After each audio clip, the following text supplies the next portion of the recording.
Aqua రంగాన్ని క్రమబద్ధీకరించడానికి రైతులకు లైసెన్సులు, సబ్సిడీలు ఒకే చోట సులభంగా అందించాలని ఆంధ్రప్రదేశ్ ప్రభుత్వం ఒక ప్రత్యేక ఆక్వా చట్టాన్ని తీసుకొచ్చింది. సాగు ధృవీకరణ పత్రాల ద్వారా రైతులకు మేలు చేయాలన్నది ఈ చట్టం ప్రధాన ఉద్దేశం. కానీ క్షేత్రస్థాయిలో పరిస్థితి చూస్తే ఆశించిన మేలు కంటే అడ్డంకులే ఎక్కువగా కనిపిస్తున్నాయి. అసలు ఈ కొత్త నిబంధనల వల్ల రైతు ఎందుకు ఇబ్బంది పడుతున్నాడు? ఇదే ఇవాల్టి మన ఇంపాక్ట్ స్టోరీ.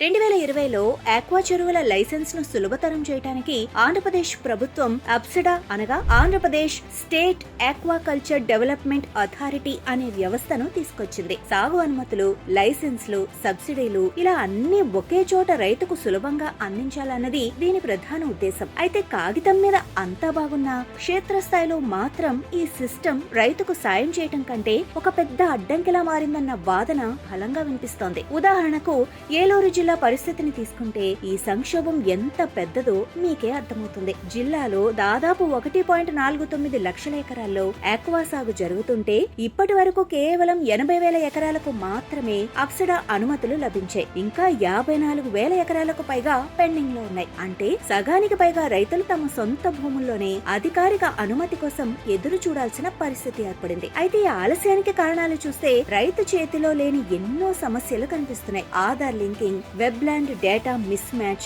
లీజ్ వ్యవహారాలు, 22A భూముల ఇష్యూస్ ఇవన్నీ కలిపి ఒక పెద్ద గోడలా మారాయి. ఒకే చెరువులో పలువురు లీజుదారులు ఉన్నప్పుడు అందరి వివరాలు సరిపోలకపోతే మొత్తం ప్రక్రియ అక్కడే ఆగిపోతుంది. ఈ సమస్య రైతు జేబుపై ఎంతటి ప్రభావం చూపుతుందో తెలుసా? అప్సడా అనుమతి ఉంటే కరెంటు యూనిట్ కు కేవలం ₹50 మాత్రమే. అదే అనుమతి లేకపోతే 9 నుంచి 10 రూపాయల వరకు కట్టాలి. కొత్తగా విద్యుత్ ట్రాన్స్ఫార్మర్లు కావాలన్నా ఈ అనుమతి తప్పనిసరి. ఇవి లేక చాలా మంది రైతులు డీజిల్ మోటార్లపై ఆధారపడి ఎకరానికి నెలకు 30,000 నుంచి 50,000 వరకు అదనపు ఖర్చు భరిస్తున్నారు. ఇప్పటికే పెరిగిన పెట్టుబడులతో కష్టపడుతున్న రైతులకు ఇది కోలుకోలేని దెబ్బ. ఇంతలోనే అనుమతులు లేకపోతే ఎకరానికి 1000 జరిమానా విధిస్తామన్న హెచ్చరికలు రైతుల్ని మరింత ఆందోళనకు గురిచేస్తున్నాయి. 22A భూముల సమస్యలపై కైకలూరు ఎమ్మెల్యే డాక్టర్ కామినేని శ్రీనివాస్ ఉన్నతాధికారులతో సమీక్షిస్తున్నట్లు సమాచారం. అయితే క్షేత్రస్థాయిలో పరిష్కారం ఇంకా అందటం లేదు. చట్టం ఉద్దేశ్యం మంచిదే, అయినా